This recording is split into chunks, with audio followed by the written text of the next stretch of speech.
Oh yeah, here we are live for the first time during Red Bull Wololo Legacy Tournament. So probably only will be able to cast like one or two games. Got two kids who aren't sleeping as well. Our youngest boy is getting multiple teeth. Got two this week, so we don't get that much sleep. Got like 3 hours last night. Amazing. Uh, Yeah, this Muslim probably knows what I'm talking about. He's got a young kid as well. So 1 minute till we got that puppy paw against Kasva. Uh, pretty soon the next game of Kasva. He just played an 80-minute game against Knusselbach. And now already playing puppy paw. That's probably gonna have a negative effect on him. The concentration, the energy, the mental resilience. 80 minutes for one game. That's a long game. So we'll see what he's gonna do. So Chinese typical economic boom race until late game, and Rus really flexible. You're able to do a lot of pressure on feudal if you want with early knights, maybe forward base on the board, but you can also like double TC into Imperial Mass Streltsy. So the hand cannoneer special of Rus is still a really strong, unique unit. So let's see where these people will go. And we're live. So in the blue, in the east side of the map, we got 1Puppypaw. Only 1Puppypaw. Not 2, not 3, 1Puppypaw. And on the other side, in the red, in the south, that's a surprising spawn at least, we've got IW Kasva playing as the Chinese. So let's take a look. Oh yeah, it's the new community map Frisian Marshes. So pretty close spawn next to each other. So I'm hoping for some aggression from Puppypaw at least. We aggressive people like those close spawns. So we don't have to walk all the way. Yeah, walk that way. Already a lot of sheep and a lot of wolves for Puppypaw, so that's gonna be nice for his bounty. Also a lot of sheep already for our friend Kasva, and taking those deer for bounty as well. So we've got two deer spawns on the west side and two deer spawns on east and northeast. Northeast is so multiple wolves for Kasva as well. But I'm already surprised at the amount of wolves that are present on this map. So the North Scout only has one sheep, the Center Scout has no sheep and no wolves, and Puppypaw has 75 bounty. I would have expected more when I saw all those wolves chasing. Oh, there are those wolves chasing him. So a third scout coming into his base. 4 wolves, that's gonna be 100 bounty for Puppypaw. So that's tier 1 at least, and already a good amount of bounty on the way to tier 2. It would be fantastic for Puppypaw if he manages to get to tier 2 already before he gets to H2. Trying to snipe a wolf from Kasva, and he manages. That's 25 bounty Kasva. And Kasva noticing now he should try to get the last shot on the wolf to deny that bounty. That's just too good for... yeah, we got some stopping. Oh, nice micro by Kasva denying that bounty on that wolf. So already 245 bounty on Kasva. So if I was Puppypaw, if I was Puppypaw, I would just kill one sheep, not because of the gathering, but just to get that 5 bounty. So tier 2, your villager food harvest rate is upped by 5% and 270. So somewhere he got a wolf at least, and he's taking more deer and more wolves. So it's gonna be like 350 bounty at least until before he stage 2. So wheelbarrow incoming. Let's take a peek at Kasva. We got 2 players over here. No wheelbarrow yet. going for the Barbican of the Sun first, so that's pretty defensive move. Maybe he's expecting a lot of aggression, which is also possible for the Roos, because he already got like at least 3 scouts, sometimes 4, just to get all that bounty. So a lot of times Roos players like to go into the professional scouts because they already have that high amount of scouts. And if you look at the map, they're both pretty far away from the base, so a professional scouts from 1Puppypaw would be reasonable. And because of the scout harass, the first choice is the Barbican, just to secure that gold, secure the sheep, secure the berries, so all villagers will be safe and well beneath the TC and the massive sun building.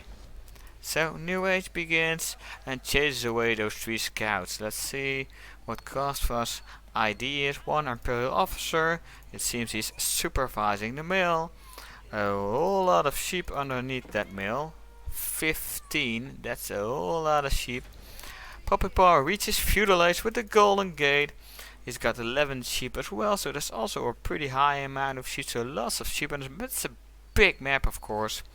And the golden gate, a really good landmark, because you can buy and sell food, wood or stone for a reduced amount, so you get 100 gold for 150 food. So it's always an economical boost to use those tickets, which are spawned I think 1 a minute, 1 and 30 seconds, 1 a minute I think it was is the right amount. So we got scouts of 1Puppypaw eyeing the Chinese base from a distance, just getting as much intel as he can. We don't see professional scouts incoming yet. I know 1Puppypaw loves his professional scouts, but it seems he won't be using that technology today. Kasva in his turn, building a barracks right now, probably to make some spearmen, because Roos has the possibility to go those early knights. They're not as strong as the French early knights, and Kasva already scouted that stable. So horsemen coming in, potential early knights coming in, and Kasva decided to build a barracks to make spearmen to counter those cavalry. Adding in a mining camp at the stone now for that second TC, because probably we're gonna see an Imperial Academy somewhere soon, and in combination together with that second TC you got that Song Dynasty boom. You know, you need the Imperial Academy and Barbican of the Sun to get that Song Dynasty, which reduces the villager production by 35%, so you got 13 seconds for each villager to be produced. So you got you need at least, I think you need at least 3 or 4 town centers as an opponent's civ to counter. 1Puppypaw did add in his own second town center. That's an advantage the Roos player has, of course. Like, you get 2 tickets, you buy 2 sets of stone, you already got loads of wood because of the fortress on the lumber camp, which gives it 20% more wood return. You already got a lot of villagers on wood because you get that bounty, so you can make that fast and easy second TC. So you got villagers 20 seconds, so that's 6 villagers a minute, and Kasva with 13, that's like 4 a minute, and second TC is 8 a minute, but you still get some seconds left. 4 times 13 is 52, so you got 8 left. 8 and 8 is 16, so yeah, like 9 villagers a minute, when 1Puppypaw only has 6 villagers a minute. So after 10 minutes you're gonna have a deficit of 30 villagers. That's a big timer on the opponent, so that's a big timer on 1Puppypaw to make something happen before the deficit comes too big and he just gets outmasked, because Kasva is getting more resources than Puppypaw simply because he has more villagers. That's always a possibility. If you have a lot of villagers, you harvest more resources and you can just throw armies at the opponent until the opponent breaks. But I don't think that's gonna happen in this game. If you look at Puppypaw already, let's look. He got 2 horsemen, 7 archers. He got an early knight. That's a lot of military early on. He already got 2 archery ranges and a stable. Blacksmith coming in. So I'm expecting aggression from our Roost player Puppypaw. So just attacking those gold vein.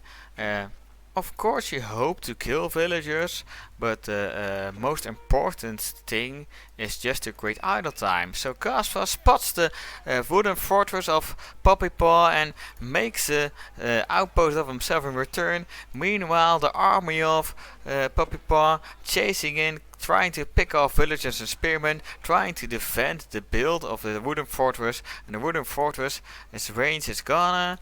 Is he gonna be able to attack villagers on the coal line? It's gonna be really close. So the outpost of the Chinese players finished. Puppypaw has to retreat. The villager, is he gonna make it to finish? 1 shot, 2 shot. The wooden fortress finished and the villager goes down. So win for Puppypaw if you ask me, simply because the wooden fortress is complete. You already see arrow slits coming in. The arrow slits, not only do they give the tower an automatic shooting system, let's call it that, but it also increases the range by 2 tiles. So with the arrow slits upgrade and also castle turret incoming, so it increases the damage of these same arrows, is gonna be able to shoot the villagers on the gold line. See all those villagers being shot at. So Kasva gonna retreat with those gold villagers, one losing its life and has to go to another gold vein. But where is the other gold vein for Kasva? I don't see it. Oh no. The closest gold vein I spot is all the way over here. So Kasva probably being denied from the gold income for a long time. That's gonna hurt his economy for quite some bit.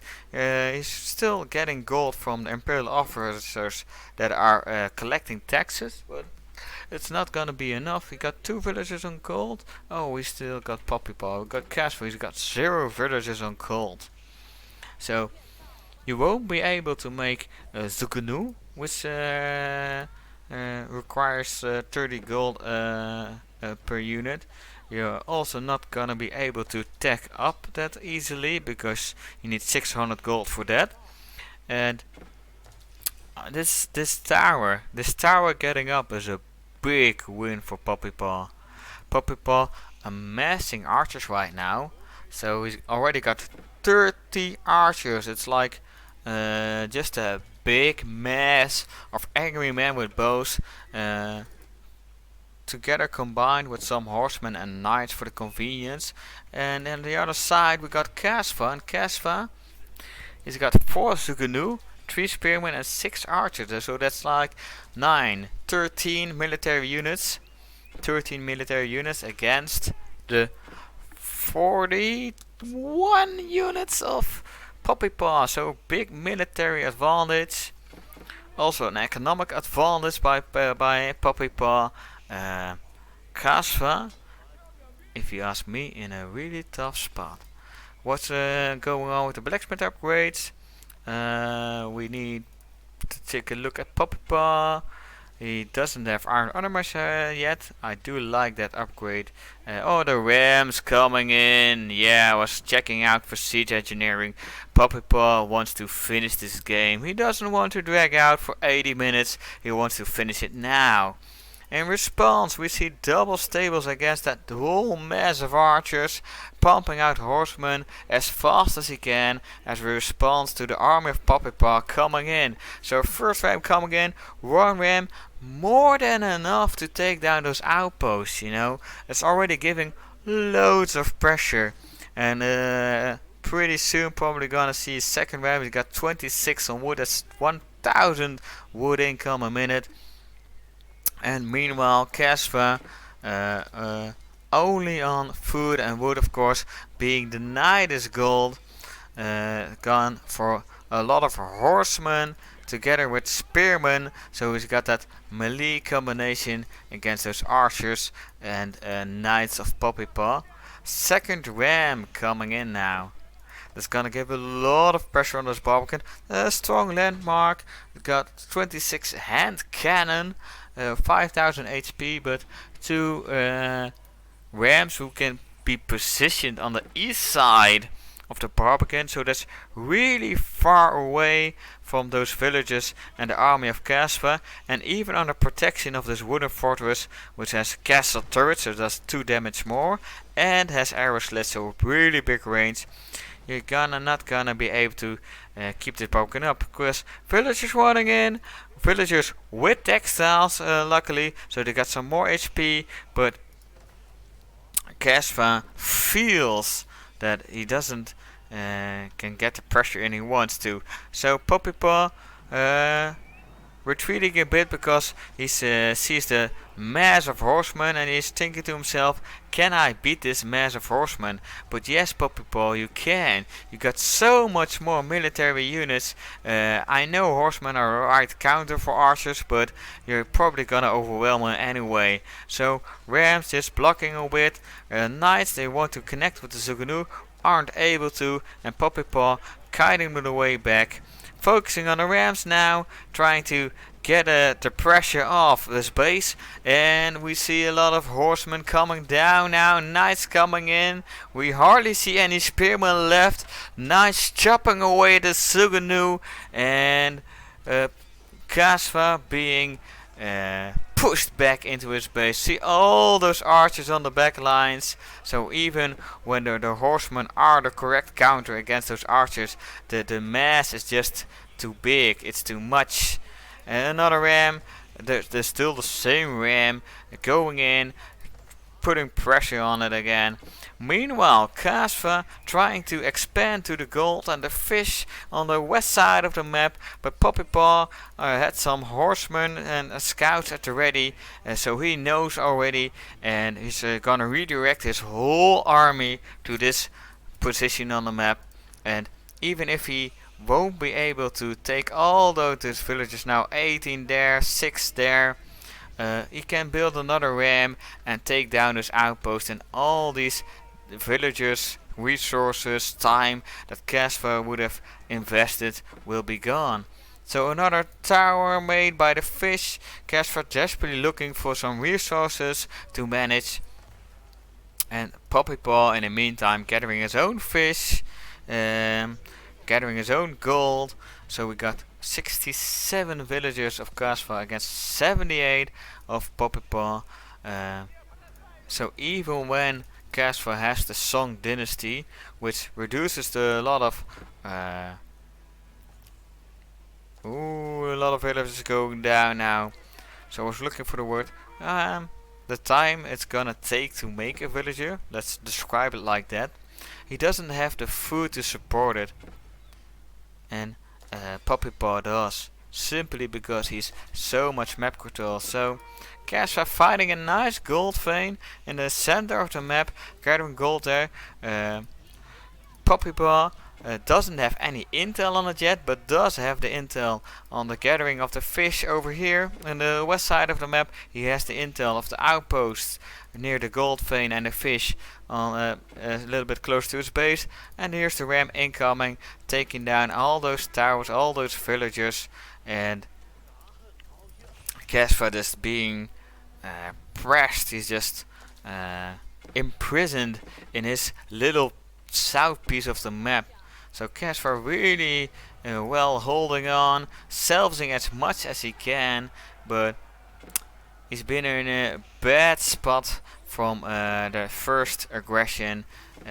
He's been a bad spot from the tower coming up. So we've got 19 villagers going for that wooden fortress.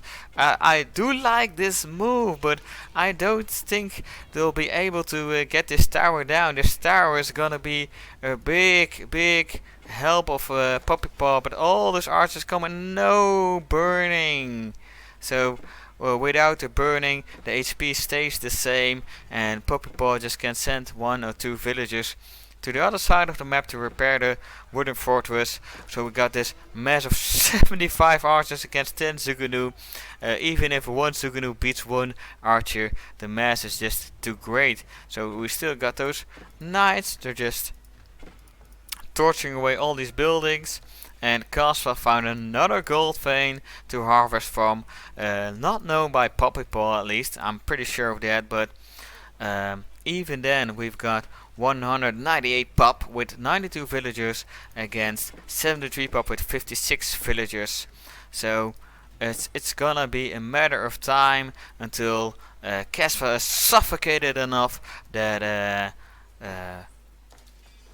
he has to give Puppypaw the win. This tower going up and that one villager just dying as soon as the tower got finished was so huge that just was a great anchor point for the Russian feudal aggression of Puppypaw. That's the strategy he chose. So loads of archers now flooding into his base. All those villagers just jumping inside the town centers, creating a lot of idle time again. Barbican down now, so that means it's open. His base gets open on the south side, so Puppypaw, he can now go around to the back here and attack this wood line, but Kasva taps out, cracked under the pressure of our friend Puppypaw. And match is complete. Yeah, nice games. I do like these games more than 2-hour games where both go Imperial, have 120 villagers, throwing away armies against each other in the middle of the map, and then sooner or later one of them just taps out because all the wood is chopped away, or all the gold is mined out, or something like that. I do like this aggressive pressure style, just constant action. So that's the end of game 1. So let's take a look at some stats. So let's take a look at the villager count. Puppypaw always been ahead, even when Kasva had the advantage with the production time, but didn't have the resources to build as many villagers as he wanted to. Military count. So Puppypaw invested a lot in military because he wanted to do an aggressive feudal push, and Kasva adding in military when he saw all this aggression incoming.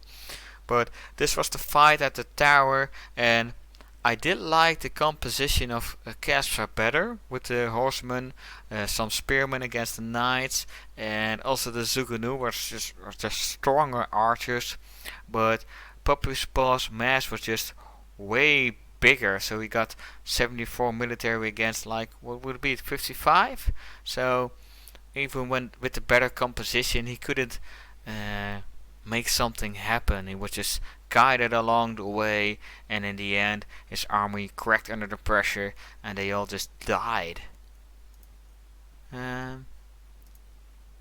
So economics, yeah, 5,000 more food, 5,000 more wood, only 1,000 more gold. I would have suspected that, but Puppypaw had like 2 or 3 villagers on the gold for a long time just to get in some upgrades, and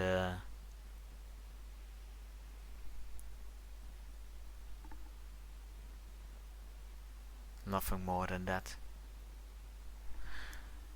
Yeah, I'm questioning myself if I hear my kid, so let's jump into the game at least and put the microphone on mute. Delhi against Mongols, and take a quick check.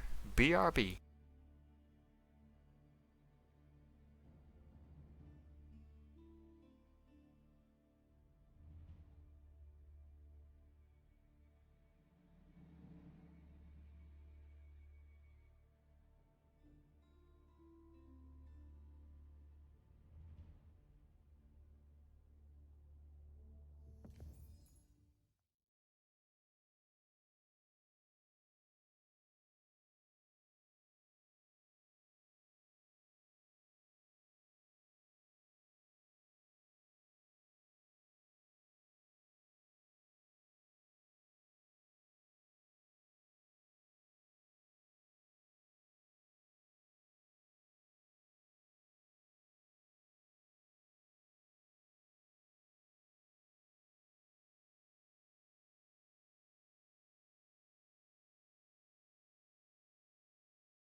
And yet we're back again.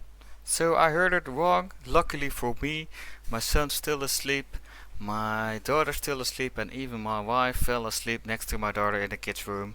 So I've got the whole place to myself. Well, yeah. So let's put the baby cam on, switching from one side to another, so we can have a peek at both of them. In the case something happens, right? You never know. So back to the game. Kasva against 1Puppypaw. That's game number 2. I didn't look up the rules right, if it's best of 3 or best of 5, but let's do the casting first and check out later. So we got Kasva playing as the Mongols, and we got 1Puppypaw playing as the Delhi. So it's a Mongol against Delhi matchup. I'm expecting aggression of Kasva. Yeah, we see some aggression. I love you, Kasva. Thank you for doing this.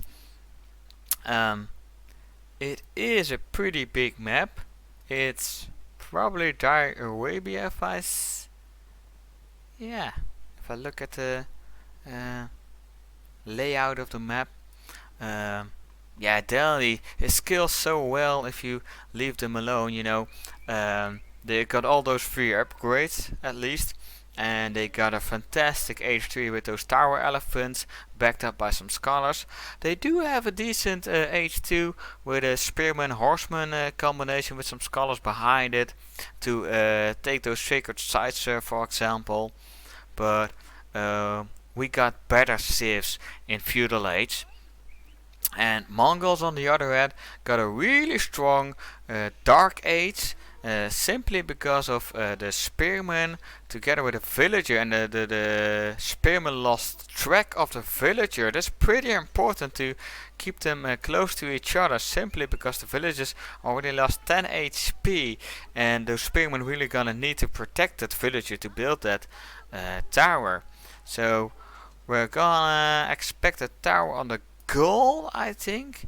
Ideally you would want a tower on the berries, but the berries are just in the back, and you got this forest patch blocking the pathway. You have to walk all the way around it. So if I was Kasva, I would put my tower on the gold first. Yeah, there it is, incoming on the gold first, and then spread it out to the lumber jacks over here under the protection of the first tower. So 1Puppypaw would have to transition his lumber to the second patch, and it would cost him resources, idle time, all that sort of stuff. So Kasva building up his tower nice and cleanly. Damaging the mining camp. Really important to damage the mining camp before the opponent deletes it, because if 1Puppypaw would delete it now, the Mongol players still get those free resources from burning it. And that's the same reason why the spearmen are attacking the mining camp, not just because they don't have anything to do, simply because when you get that burn state, it gives resources to the Mongol player, and is certainly in the early games.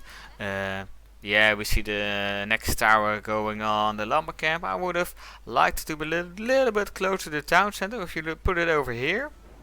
And yeah, spearman reacting. If you put it over here, and you would put the call next to it, and you would shoot the scouting falcon in the sky, the outpost could shoot the lumber villagers. 1Puppypaw reaching feudal age of Kasva a little bit late, of course, because he's invested a lot in this tower rush. So his feudal age is underway probably. Yeah, he's got 300 food, 200 gold, so it's gonna start any minute now. Is he getting arrow slits? Oh, you need H2 for arrow slits, of course. What are you thinking to yourself, Bart? Of course you're gonna need H2 first. So villager popping in. I would like to see the Khan now popping out a scouting falcon next to that tower. Archer range coming in as a reaction to those spearmen, trying to pick off that villager probably. also horsemen coming in, probably to raid the base of Kasva, but he's got a really nice layout. He's got the town center next to his wood and next to his gold. He's got a lot of sheep coming in. The deer is pretty close. And also the uvu is pretty close. So this is like the perfect layout for the Mongol player to keep every resource close to his base and easily defend it. So the Khan sees the horsemen, sees the archers. Yeah, this is what I like to see. The scouting falcon and the outpost shooting over the trees onto those villagers. A new age begins for Kasva, so I'm expecting Kasva to invest a lot into a fast castle now. No, that's most of the times that's the game plan of Mongols. Put a lot of pressure on your opponent by a Dark Age tower rush, and depending on how the rush goes, you can either choose to build loads of towers and finish it, or go fast castle behind it. I don't see a lot of feudal plays with Mongols. Well, in Mongol mirrors you got a lot of feudal play, but mirrors are an exception, of course. So horsemen going out, meeting a Khan in the middle. Khan just running away. They've got the same movement speed, right? 1.62, 1.80. Oh no, horsemen got more movement speed and the Khan goes down. Pretty sloppy of Kasva, if you would ask me. So loads of spearmen flooding in now, trying to challenge the tower center range. One horseman coming in against 8 spearmen and 8 spearmen. Oh, one horseman, yeah, let's go. And the one archer chasing it away. So a lot of pressure of Kasva, but I think you're gonna need to back off. You won't be able to make anything more happen. And horsemen coming out for Kasva himself as a reaction to the horsemen of our Delhi player 1Puppypaw. And we've got one villager on the move. Where does this villager wants to go? Does Kasva want to tower those sacred sites? That would be a logical decision. We got one on the north side. Do we got one on the south side? No. But he wants to build one on the central side, of course. So we got this horseman spearman combination against the archer horseman combination of 1Puppypaw. That's a composition I like better. The spearman horseman are easier to micro in my opinion than a horseman archer. Horseman archer so always gonna lose from horseman spearman if you ask me. So I would like if Kasva would just put one spearman burning on the wall. That would be terrific, because you get that notification every time you're gonna be attacked, and at some point your brain just melts and doesn't register the notification anymore. You can take advantage of that by raiding other places. So spearman already inside, so too late to annoy him, and he's gonna try to raid the lumberwood lumber line again, and one unit going down. Does any villagers go down? No, all the villagers managed to get away.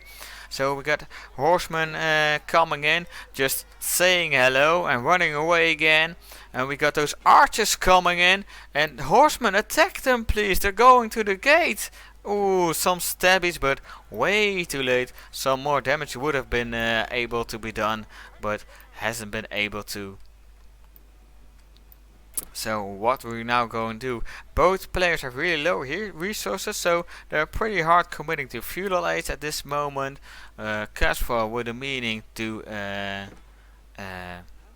prevent those sacred sites from being taken, and 1Puppypaw with a meaning to take those sacred sites as well. So scholars healing, horsemen attacking spearmen, that's not a good idea. Archers picking off those spearmen, and once the spearmen numbers are gone, the horsemen gonna be fine with the healing of the scholars behind it. So this is gonna be really close, but the spearmen taking down all those horsemen, but Kasva doesn't really have any horsemen left again, but more horsemen coming in. Horsemen, go meet those archers please, because they want to be killed. We got like 5 scholars in the back healing everyone, but a lot of military units going down. So scholars, you can heal all you want, but you don't have the power to defend this raid from coming in. So oh wow, lots of healing done. So we need to micro focus at least one archer. So in the end, 1Puppypaw manages to win this little skirmish and Kasva pulls out.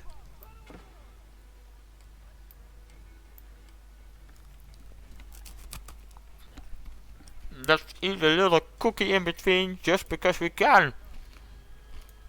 Yeah. That's an advantage of being a caster against a player. You can eat cookies in between. So one scholar being focused by the tower, but even with a focus of 5 units inside, still not going down. Such a strong healer from the 4 other scholars around it. You see more horsemen and spearmen coming in, trying to defend this tower. Horsemen popping out of the tower on top of those archers and those scholars, trying to take them out. You're gonna need some really hard focus on those units. Yeah, 1 scholar goes, 2 scholars, 3 scholars go down. And the healing stops. 4 scholars going down. Oh, that's painful for our friend 1Puppypaw, losing all those scholars, because they're expensive, they're gold units, and you're really gonna need them in the fight. I don't think a chocolate cookie was the right idea. All my fingers are chocolate now because I'm talking too much. So let's chill a bit, eat the cookie, and watch this tower get taken down in the end.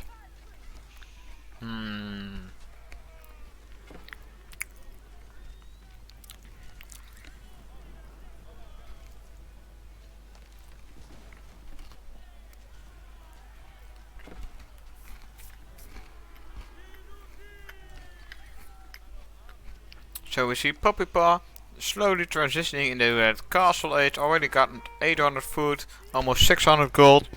But the dear villagers got caught out. At least enough horsemen are nearby to chase those horsemen of Kasva away. I'm really sorry, Kasva, but I don't like your position again.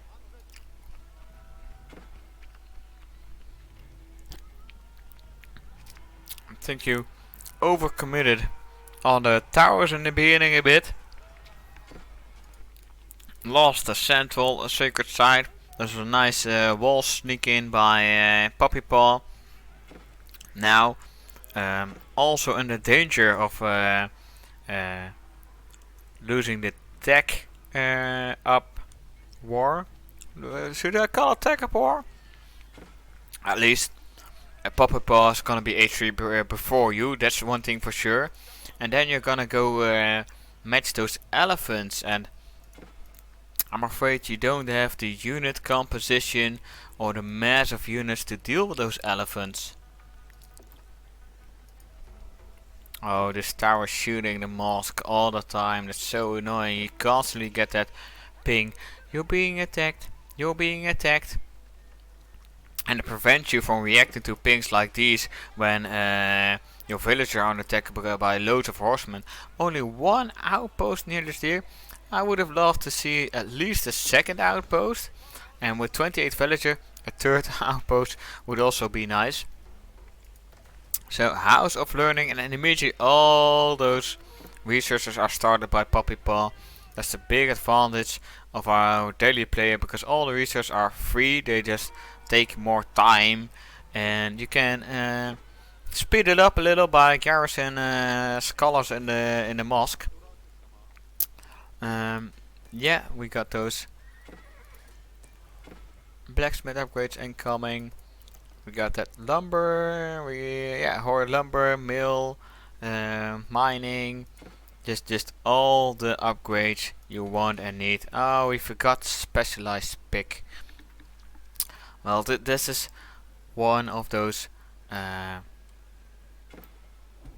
things about Delhi, because all the upgrades are free and you have to click them all. You sometimes forget, like the specialized pick. Why not click it when you're in feudal age? He just forgot, and when he's gonna click the mining technology for the third age, he's gonna see, oh, I forgot about specialized pick. It's not the biggest deal, but why not take every advantage you get? So we see lances coming in now, relics are being taken. So relics gonna mean more free gold income for 1Puppypaw, which means more villagers on other resources. The lancers, really strong H3 units, they can easily, like 5 lancers can easily take out like 11 horsemen. 1Puppypaw is supply blocked at the moment, so he really needs to make a house at least. That's what's hard about Delhi play, in my opinion. The juggling with the scholars in and out of the mosques and supporting your army and all that sort of stuff. So one scholar almost got sniped, but getting healed up again by his friend. Little friend. Say hello to my little friend. Outpost being cleaned up now. Lost the sacred site in the middle. Got towered as well. So Kasva doing good job denying those sacred sites. But behind the tech, that's for sure. Economy 53 villagers, 26 military. 50 villagers, 30 military. But those tech upgrades are gonna hurt. That's for sure. So 1Puppypaw meets some spearmen in the middle, takes them down. He wants that middle sacred site back, and he's willing to commit a lot of it. So again, the villager goes down trying to make an outpost. And the scholars in the middle of the sacred site already taking it. And we got lancers here.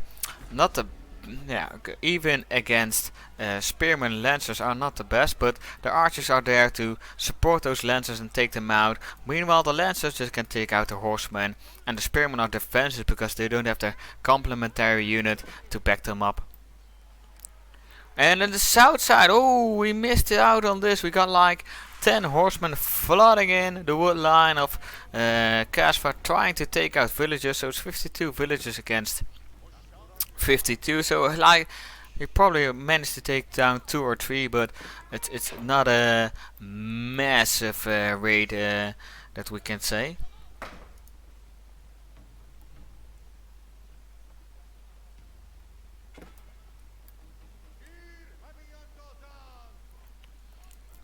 And central side taken, north side pretty close by, being taken now as well. Another outpost going down. 2 spearmen trying to contest it, but even if you're the theoretical best counter against lancers, 2 spearmen against 9 lancers and 4 archers, you're not gonna win it, bud. And we see a lot of veteran horsemen coming in. I totally missed that Kasva went H3 as well, with a step redoubt, of course. Gives a 50% increase of gold when it's dropped off. And 1Puppypaw managed to take the second sacred site.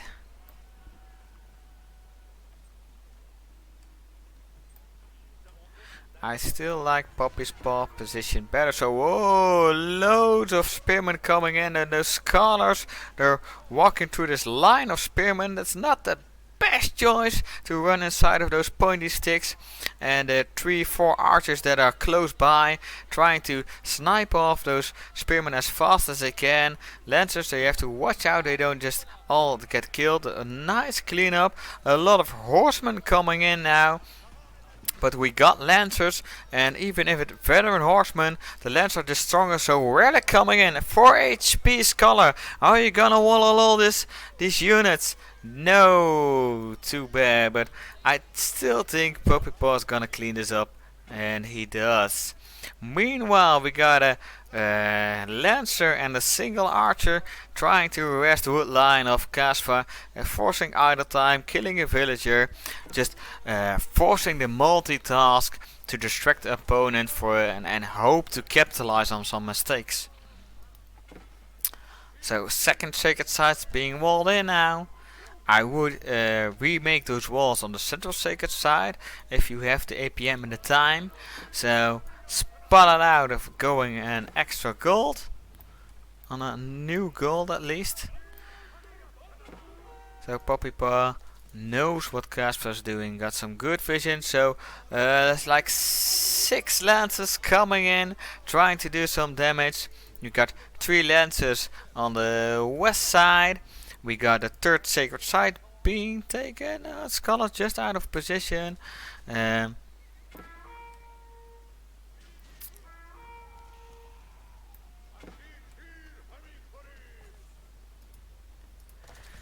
And meanwhile, all those technologies are just coming in, like swiftness, survival techniques, red river, specialized pick being researched now, fertilization, lumber preservation, and even when a lot of those upgrades still have like 3 to 5 minutes to go, every minute counts. I do believe that every minute Puppypaw gets stronger and Kasva gonna be in a more worse spot. So the Scholar being positioned right now, taking those this last sacred site at least. So we got that sacred site timer. It's not gonna be his win condition, but it's gonna mean pressure and it's gonna force Kasva to move out. So he's moving out with a lot of lancers, but meeting a lot of other lancers as well. So splitting up his army in the hope he can get away with some, but he's being outmassed. He's being out ecoed. I lost map control. I don't see a way for Kasva to win. He should have some terrific raids. Like if we would have some terrific raids on this liberal line and take 8 villages here, would have some good raids on this gold, take 12 there. The food villagers are all gone, I think. Oh yeah, we got those tower of elephants coming in now. So the death march has started. You know, those tower elephants in combination with scholars and even lancers now.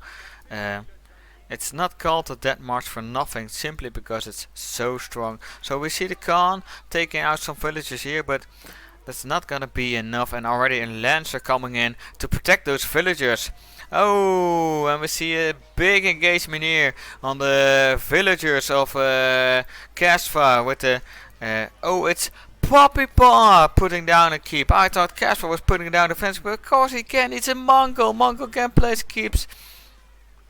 So Puppypaw going pretty aggressive, very aggressive. Those tower elephants, I would have liked them to go in sooner. Villagers are getting pulled out, not finished the keep yet, but the army coming back in, protecting those villagers so we can finish that keep at a later time.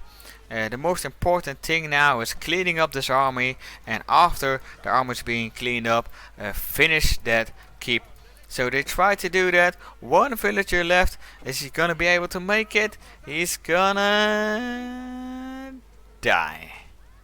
Yeah, he died to that last shot of the outpost. So we need some new villagers coming in, but it's not gonna be happening. Kasva taps out, and Puppypaw takes the win. Good play from Puppypaw, that's for sure. I do think Kasva was at a disadvantage because of those long games against Knusselbach. You can't deny that it costs energy it's gonna cause mental attrition, and you're gonna be in disadvantage. Take a look at tennis when you get overtime, and sometimes you get overtime like 5 or 6 hours because you have to win with 2 point difference, and it just ain't happening. One tennis player scoring, the other tennis player scoring, and they do it each at the same time, or at the same time at their turn of service or something like that. And then the next day those tennis players almost always lose because they had to play for so many extra hours. So village count, pretty even. Military count, fluctuating a bit, but yeah, this fight at 20 minutes, Kasva lost a lot. And in the end, he lost a lot, but he was already in a big disadvantage. Let's take a look at economy. 2000 more food, 1000 less wood, 800 less stone, 2000 more gold. So economical wise, it's not a massive difference. Well, it's still like 2000 on a number of 30,000. So it's meaningful, that's for sure. So let's check out if this was the last game, if it's a best of 3, best of 5. I would have to check. Let's check, double check. And we want to check the red road to Wololo. And it's the June weekly 2. And it's the phase 2 on Sunday. And yeah, it's a best of 3 because we can see at the other semi-final one player won 2 games. I won't spoil anything, and proceeded to the final. But that was already a long time ago, so a lot of rest for that player. And 1Puppypaw probably gonna take a break of 5 minutes and then have to go again.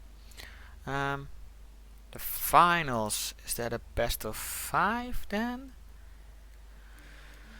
I really have to look up these things. Can we get some rules? That's an overview, event overview, stats overview, standings, brackets. Maybe it's under stats? No, number of upsets, shutouts.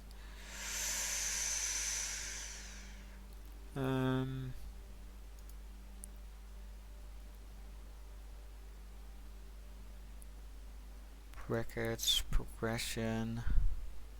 I want to find some rules. Standings, matches. Let's check the rulebook on the Discord. Rules, handbook, and event structure and dates, tournament, June camp, sign-ups, weekly event format. The weekly event was single elimination. And a player can use one of the 7 remaining. Map, I see. Pick if you want to be host or guest for the map drafts. Save banner, save picker. Ah! Yeah, the finals are best of 5. Yeah, so it's best of 1 in the first 3 rounds, then best of 3 in the next couple of rounds, and then best of 5 in the finals. We won't be able to see that. So we're gonna wish 1Puppypaw and the other contestant the best of luck, and we're gonna shout out, check out, and see you all next time. See you later.